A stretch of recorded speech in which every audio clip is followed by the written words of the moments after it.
This is Dr. Denise Estrella, and this is my course overview for EDU 580. This course will be offered in Spring 1 of 2019. So this is the homepage for our course, and this is what you will see when you log in, except for the orange banner. I have this preview on just so that the view you're seeing is similar to what you will see when you log on. My view as an instructor looks slightly different. But here we are in our course, and the first thing you'll notice are announcements. Here I've already posted some announcements for week 1. To start with, here is our schedule of weeks for spring 1, in case you want to look forward and see what dates we'll be working together. And also a brief announcement for each week. Each week I'll post announcements, and you should get in the habit at the beginning of each week of reviewing the announcements that I post there. So let's go into our course.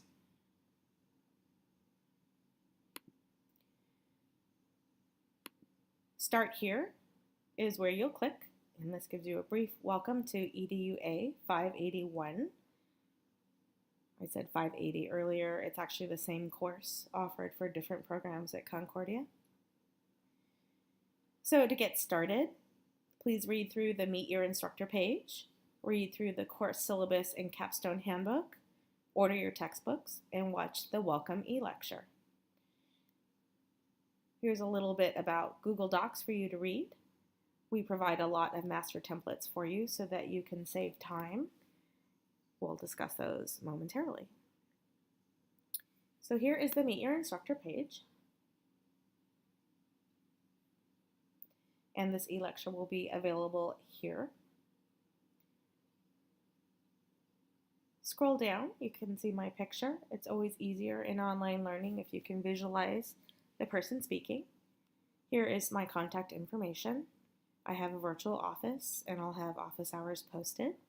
Here is my phone number, which you are welcome to use either for a call or for a text. And here is my email address. If you want to learn a little bit more about me, you can simply scroll down.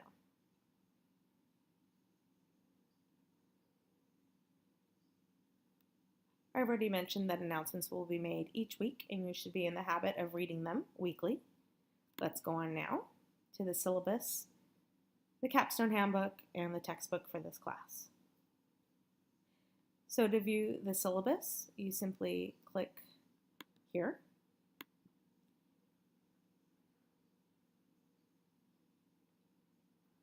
This will give you a description of what we will be doing this term.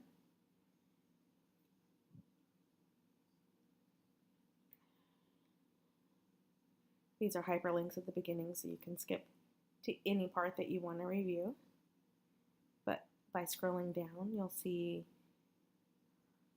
the learning outcomes,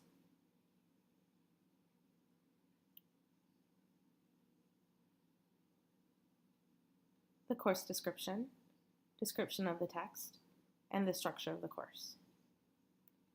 So all the information you need will be located in the syllabus, but it's also located here in the course, and we'll be going over it there. Also available to you is the Capstone Experience Handbook. To access that, you click on the link. Part of your week 1 assignment is to review this handbook.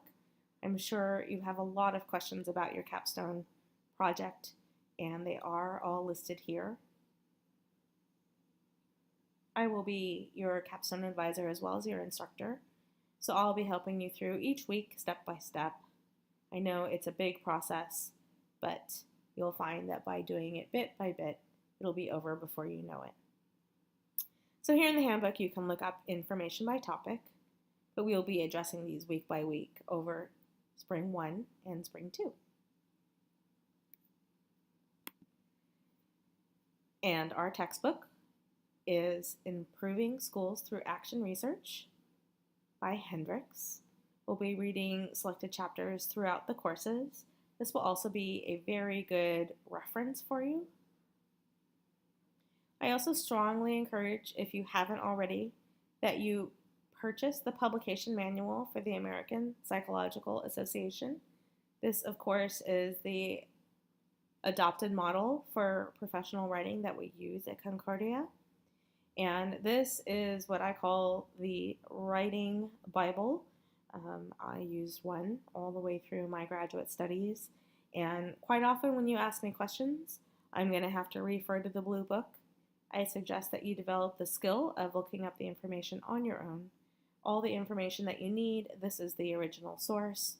Of course, this information is available online, and there are plentiful online resources, but I suggest using the source directly. It's only $29, and it is something that you will find invaluable throughout your capstone research. So it's not required, but I strongly encourage you to purchase it. The textbook, Improving Schools Through Action Research, if you haven't already ordered it or accessed it online, you'll want to do that right away. Let's go to the link Capstone Resources for a quick review. I want to call your attention here to the writing template. This is a gift that you are provided from your program. Do use it. It is already formatted and it will save you a lot of time. If you want to review it, you can go ahead and click. It will be in Google Drive, and then you'll want to click on File, make a copy, and then give it a title, and then you'll want to share that with your research group. Your research group will be developed by the end of week 2, and you'll find that this is a very convenient template and it will save you a lot of time in formatting. To review the Collaborative Capstone Project rubric, simply click on the link here. So from time to time, you're going to refer back to this document. This is the document that I will use to evaluate your writing, but you will want to evaluate your own work to see where you are in the rubric, and you'll want to self-assess with your group members to ensure that you are meeting the highly developed level, level 4, which is our target.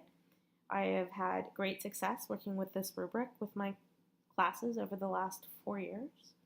So this is an invaluable tool.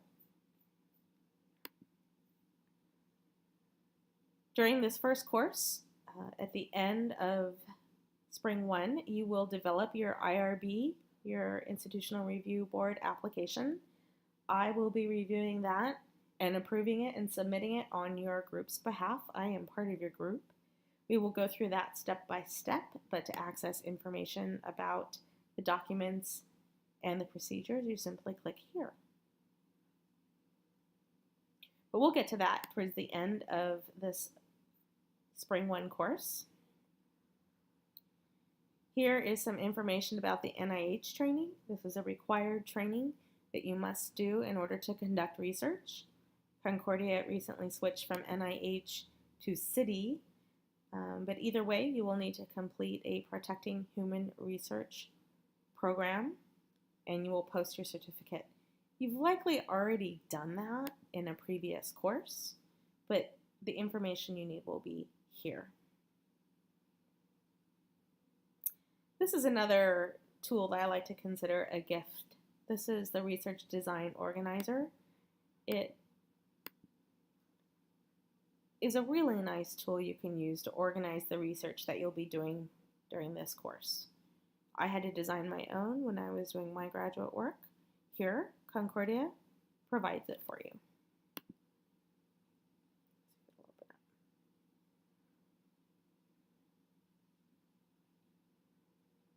There you are.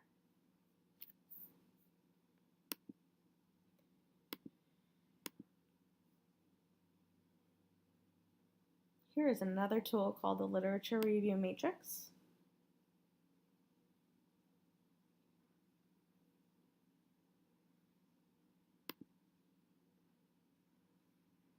Again, it's a really nice tool to have as you go through your different sources. This is a nice way to summarize what you're reading. Don't worry, we'll get to that during the course of this class. Let's get back to capstone resources. This folder contains data collection and analysis information. We'll talk about this in detail as we come up on it. Right now, I just want to call your attention to the location of the resources. And finally, something I find invaluable, this is a sample capstone project. This one came from 2015. The topic was about using heart rate monitors in physical education. A lot of students feel comforted by being able to see a sample, to see a piece that they can model their own work after. And this is one that the university has provided for you. It is a good example of meeting the rubric criteria. But this project is twice as long as the current average length of projects. Keep that in mind. These students were extremely detailed.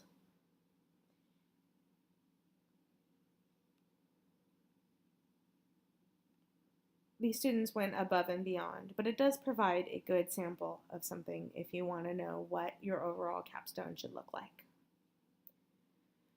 All right. Each week, there will be tasks and lessons for you, and each week I will post an overview video as to what you should be doing. So I'm going to skip the weeks right now, and I'm going to go to the course items. Here's a discussion board. As in your other courses, you'll be expected to post, and for each initial post, you need to cite your readings as well as give an APA formatted citation. That should be done generally by Thursday of each week that it is due or assigned. And then by Sunday, you need to post substantially to at least 2 of your classmates.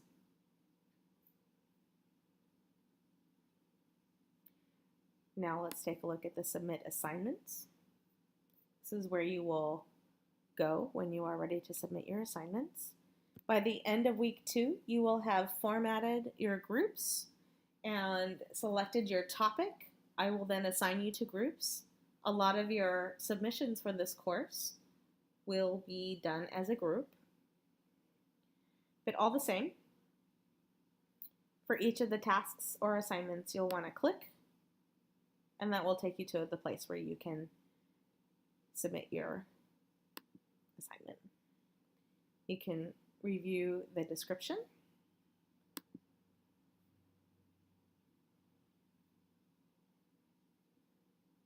You'll attach, write your submission, you can attach, and then you'll submit.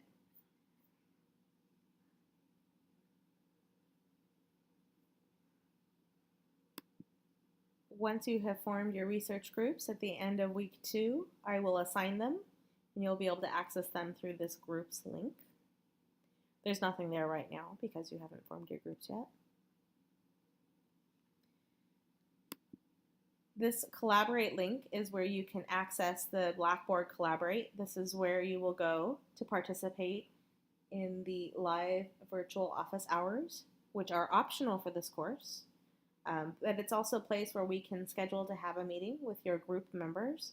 So to access the Collaborate classroom, you simply follow the link and then you click Join Room. There's nothing happening there right now because the course has not started, but it will take you into the classroom.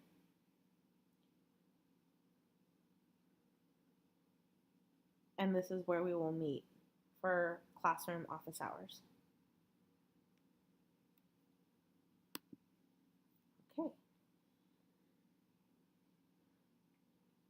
This link is where you can access your grades.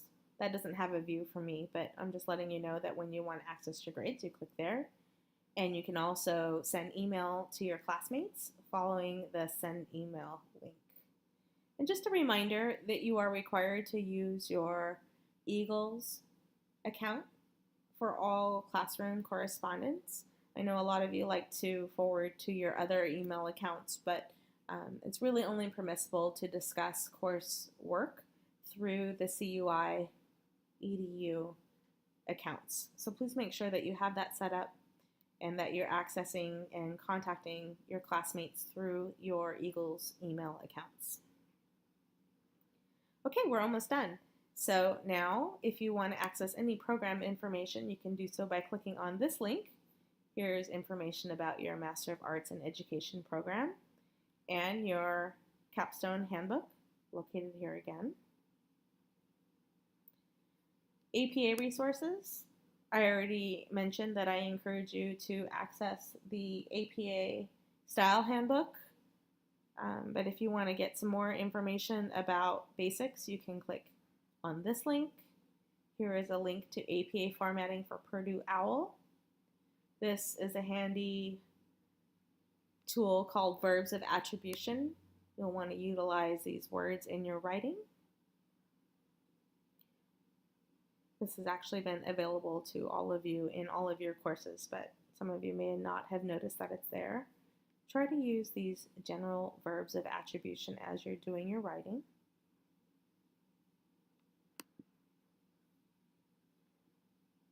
And again, here is the APA Style Guide, which I encourage you to purchase and use. Your Concordia University Irvine program provides you with the Writing Studio, which you can access through the Student Life page. Simply go down to the bottom and click on Writing Studio. This is a resource that I find to be highly underutilized by Concordia students. There is a service available to you. People called writing consultants will help you with your writing process.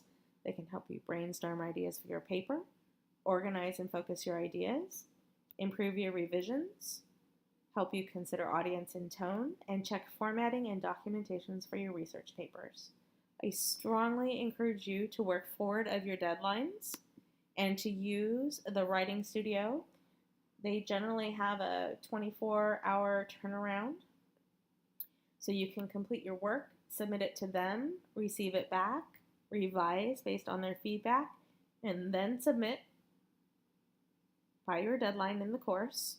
I find that this greatly improves your writing skills early in the course, and it also improves your scores overall.